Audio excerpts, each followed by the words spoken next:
حضرت عمر پر ایک بندے نے مقدمہ کر دیا، حضرت عمر نے انہیں قاضی بنایا ہے، مقدمہ کر دیا۔ جناب عمر پیش ہوئے عدالت میں، پہلے تو وہ اٹھ کے کھڑے ہو گئے، پھر اس کے بعد مدعی نے جناب عمر سے کہا کہ آپ گواہ دیں۔ حضرت عمر کے پاس گواہ نہیں تھے تو اس نے کہا ٹھیک ہے پھر آپ قسم دیں۔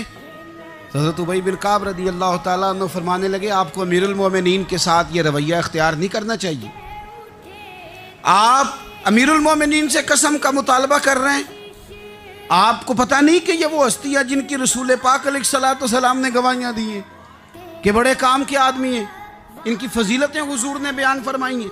حضرت عمر نے جناب ابی بن کعب کی طرف دیکھا، حمایت تو حضرت عمر کی کر رہے تھے نا، لیکن یہ نظام مصطفیٰ ہے، یہ حضور کا دین ہے۔